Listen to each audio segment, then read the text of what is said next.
ओम शांति। आज है 16 अप्रैल 2023 की अव्यक्त मुरली है।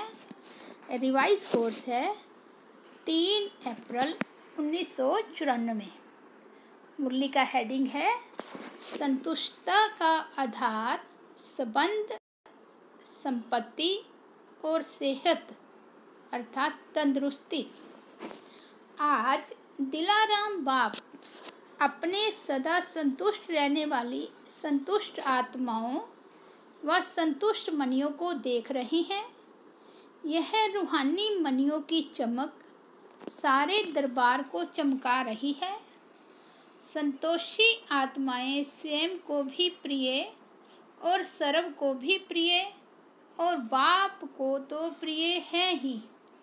तो ऐसे हो ना, क्योंकि इस श्रेष्ठ ब्राह्मण जीवन में अप्राप्ति का नाम ही नहीं है। सर्व प्राप्ति संपन्न आत्माएं हो तो यहाँ सर्व प्राप्ति है, वहाँ सदा संतुष्टता स्वतः और स्वाभाविक है ही। नेचुरल स्वभाव उसका संतोष का है और संतुष्टता का स्वरूप व स्वभाव निजी संस्कार ऐसा श्रेष्ठ है जो असंतुष्ट आत्मा को भी संतुष्टता का वाइब्रेशन वायुमंडल संतोष वायुमंडल में बदल देता है। इस संगम युग में विशेष बाप दादा की देन संतुष्टता है। एक संतुष्टता की विशेषता और विशेषताओं को भी सहज अपने समीप लाती है, लेकिन सदा संतुष्ट हो। परिस्थिति कितनी भी बदले, लेकिन संतुष्टता की स्थिति को परिस्थिति बदल नहीं सकती। परिस्थिति है ही बदलने वाली, लेकिन सब संतुष्टता की स्थिति सदा प्रगतिशील है। आपके आगे कैसी भी हिलाने वाली परिस्थिति ऐसे ही अनुभव होती है जैसे पपेट कठपुतली शो देखते हो ना। होता सब कुछ है लेकिन होता पेपट है। तो कैसी भी परिस्थिति पेपट शो लगता है। वह आजकल का जो फैशन है कार्टून शो अच्छा लगता है ना। होता तो शेर भी है, बिल्ली भी होती है, लेकिन होता क्या है कार्टून। कहानी पूरी होती है लेकिन है कार्टून की स्टोरी, रियल नहीं है।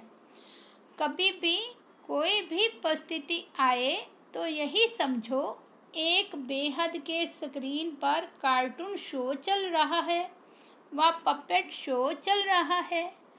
तो वह देख करके परेशान होंगे कि मनोरंजन करेंगे। शो देखना तो अच्छा ही है ना। तो यह माया का व प्रकृति का यह भी एक शो है, जिसको साक्षी स्थिति में सदा संतुष्टता के स्वरूप में देखते रहो। अपनी शान में रहते हुए देखो। संतुष्ट मनी हूँ, संतोषी आत्मा हूँ, यह है संगम का श्रेष्ठ शान। तो शान में स्थित होना आता है ना, कि परेशान होना अच्छा लगता है। सदा संतुष्टता की विशेषता को इमर्ज रूप में स्मृति में रखो। प्राप्तियों में विशेष संबंध और संपत्ति आवश्यक है।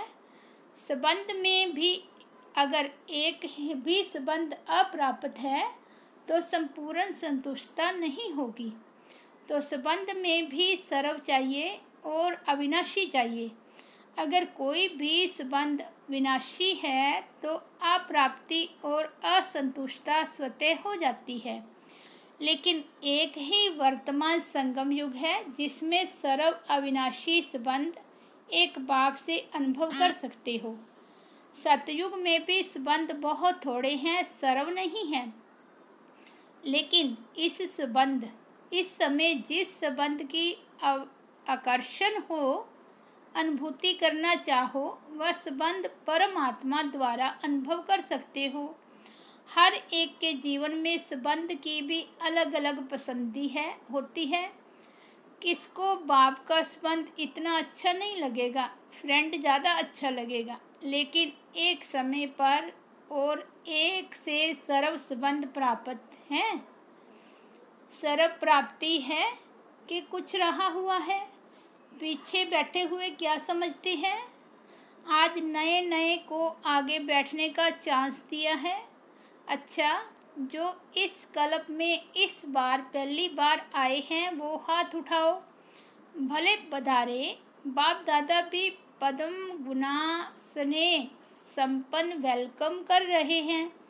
नए होते भी क्लब के अधिकारी हैं, यह तो समझते हो ना। बाप दादा सदा कहते हैं बड़े तो बड़े हैं लेकिन छोटे समान बाप हैं, इसलिए सदा अपने रूहानी बेहद के संपूर्ण अधिकार के निश्चय और नशे में रहो। बेहद का नशा है, हद का नहीं रखना। देखो कितने श्रेष्ठ अधिकारी हो, जो स्वयं बाप ऑलमाइटी अथॉरिटी के ऊपर अधिकार रख दिया। परमात्म अधिकारी, इससे बड़ा अधिकार और है ही क्या। जब बीज को अपना बना लिया तो वृक्ष तो समाया हुआ है ही। सर्व संबंधों का भी अविनाशी अधिकार ले लिया। और संपत्ति में भी अगर सिर्फ स्थूल संपत्ति है तो भी सदा संतुष्ट नहीं रह सकते। स्थूल संपत्ति के साथ अगर सर्व गुणों की संपत्ति, सर्व शक्तियों की संपत्ति और श्रेष्ठ संपन्न ज्ञान की संपत्ति नहीं है तो संतुष्टता सदा नहीं रह सकती। लेकिन आप सबके पास यह श्रेष्ठ संपत्तियां हैं। संपत्तिवान होना। दुनिया वाले तो सिर्फ स्थूल संपत्ति वाले को संपत्ति भव का वरदान देते हैं, लेकिन आप सबको वरदाता बाप सर्वश्रेष्ठ संपत्ति भव का वरदान देते हैं। तो सब संपत्ति है ना कि कोई कम है, फुल है। पीछे वालों के ऊपर सबसे ज़्यादा ध्यान है। आगे वालों का ध्यान बाप की तरफ ज़्यादा है और बाप का ध्यान पीछे वालों के ऊपर ज़्यादा है। जितना ही दूर है उतना ही नयनों में समाये हुए हैं। साकार वतन में तो साकार की बातें होती है। देखो परम धाम में आप सभी आत्माएं कितनी समीप होंगी, सभी साथ होंगे ना। और सूक्ष्म वतन में भी इतना बेहद है, जो जितना समीप आना चाहे आ सकते हैं। लेकिन बच्चों का स्नेह निराकार और आकार को भी साकार बनाना चाहता है। तो बाप क्या कहते हैं, जी हजूर, जी हाजिर। बच्चे तो बाप के भी हजूर हैं, मालिक हैं ना। मालिक को हजूर कहा जाता है और बालक को भी मालिक कहा जाता है। तो सभी कौन हो, संतुष्ट मनिया। संबंध में भी संतुष्ट और संपत्ति में भी संतुष्ट।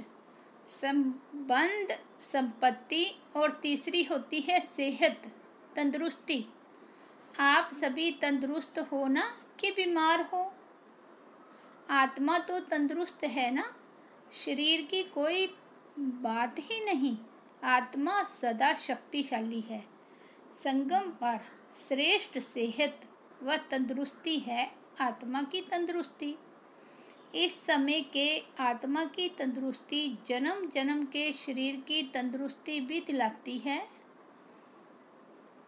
लेकिन इस समय थोड़ा सा प्रकृति अपना रूप दिखाती है, इसमें भी कोई बड़ी बात नहीं है। यह भी कार्टून शो है। तो सर्व प्राप्तियां है ना, संबंध भी है, संपत्ति भाव भी है, सर्व संबंध भाव भी है और सदा तंदुरुस्त भाव भी है। तीनों वरदान वरदाता बाप से मिले हुए हैं। तो वरदानों को समय पर कार्य में लगाओ। सिर्फ वरदान सुनकर खुश नहीं हो जाओ कि हाँ मुझे बहुत अच्छा वरदान मिला, या सिर्फ नोट करके नहीं रखो। लेकिन समय पर वरदान को काम में लगाने से वरदान कायम रहते हैं। अगर वरदानों को समय पर काम में नहीं लगाया तो वह वरदान फल नहीं देता।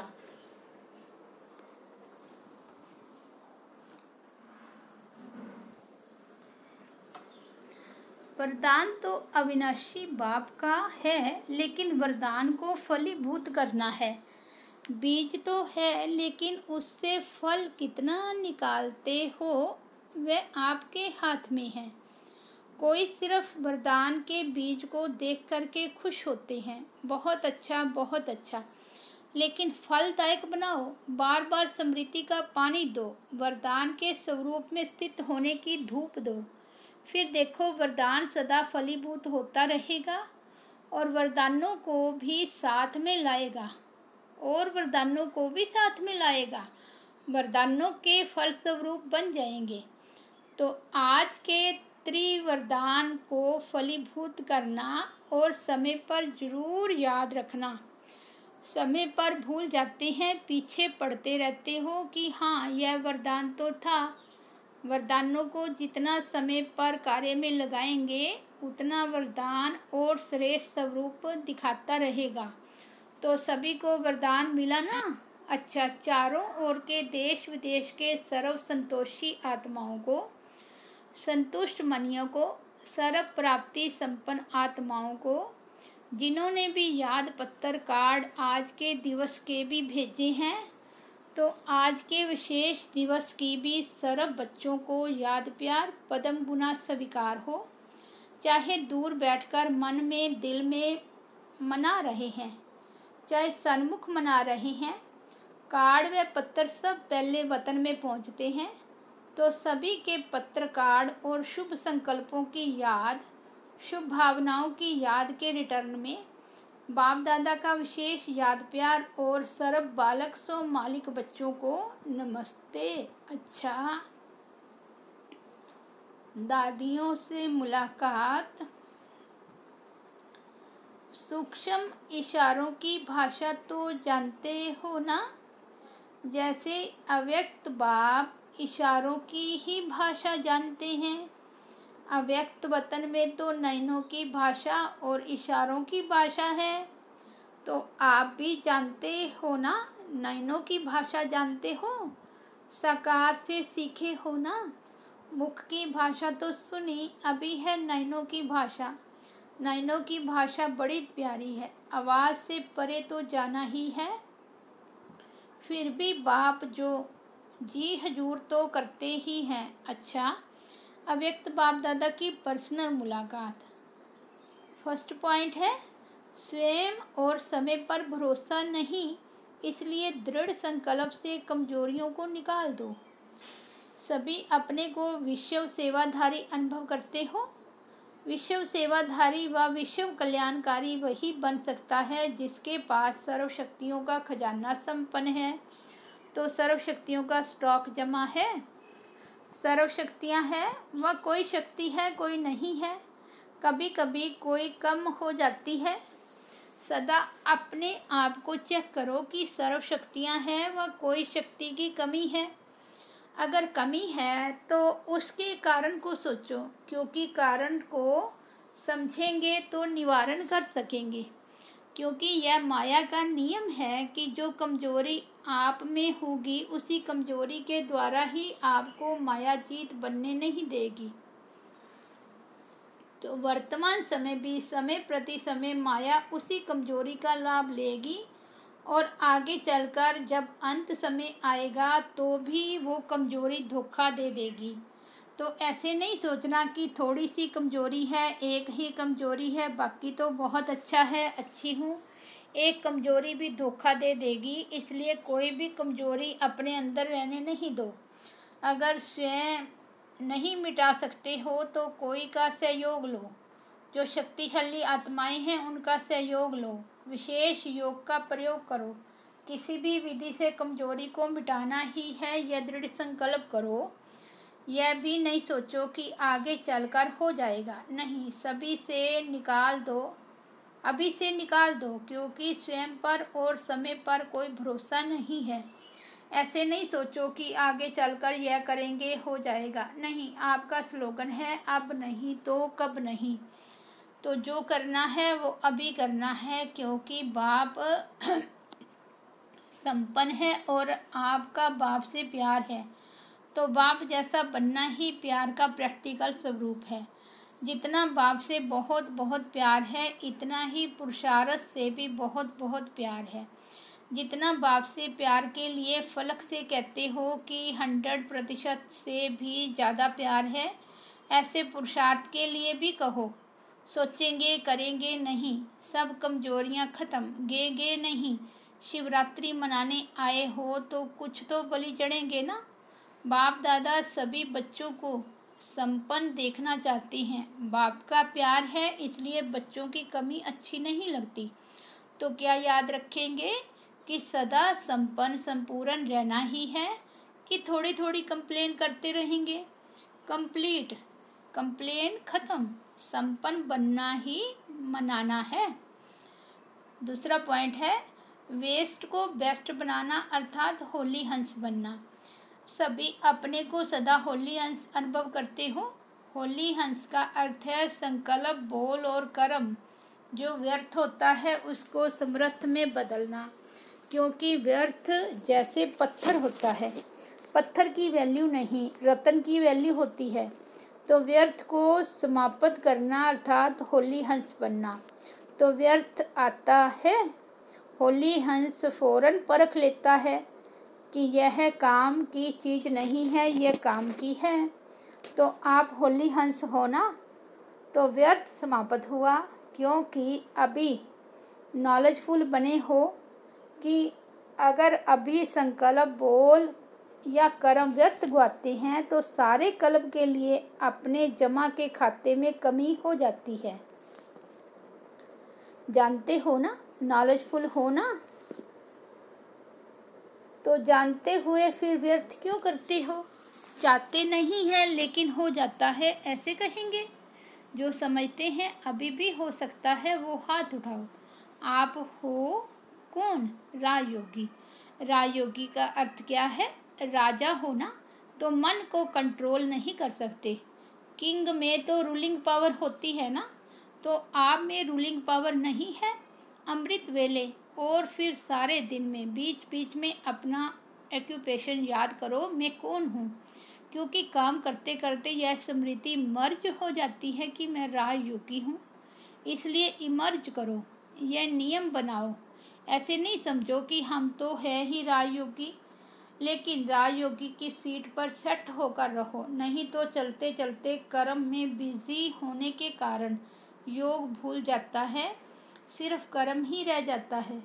लेकिन आप कर्म योगी कंबाइंड हो। योगी सदा ही रूलिंग पावर, कंट्रोलिंग पावर में रहो। फिर राजयोगी डबल पावर वाले कभी भी व्यर्थ सोच नहीं सकते। तो अभी कभी नहीं कहना, सोचना भी नहीं कि राजयोगी वेस्ट कर सकते हैं। तो यह कौन सा ग्रुप है? Best group. बाप दादा को भी बेस्ट ग्रुप अति प्यारा है। क्यों? 63 जन्म बहुत वेस्ट किया ना, अभी ये छोटा सा जन्म बेस्ट ही बेस्ट है। अच्छा, आज का वरदान है अटूट याद द्वारा सर्व समस्याओं का हल करने वाले उड़ता पक्षी भव। जब ये अनुभव हो जाता है कि मेरा बाबा है, तो जो मेरा होता है वह स्वतः याद रहता है, याद किया नहीं जाता। मेरा अर्थात अधिकार प्राप्त हो जाना। मेरा बाबा और मैं बाबा का, इसी को कहा जाता है सहज योग। ऐसे सहयोगी बन एक बाप की याद के लगन में मगन रहते हुए आगे बढ़ते चलो। यह अटूट याद ही सर्व समस्याओं का हल कर उड़ता पक्षी बनाए उड़ती कला में ले जाएगी। स्लोगन है मनन शक्ति के अनुभवी बनो तो ज्ञान धन बढ़ता जाएगा। सूचना है आज मास का तीसरा रविवार है। सभी राजयोगी तपस्वी भाई बहनें सायं 7:30 से 6:30 से 7:30 बजे तक विशेष योग अभ्यास के समय अपने आकारी फरिश्ते स्वरूप में स्थित हो विश्व परिक्रमा करते हुए प्रकृति साय सर्व आत्माओं को लाइट माइट देने की सेवा करें। अच्छा, ओम शांति।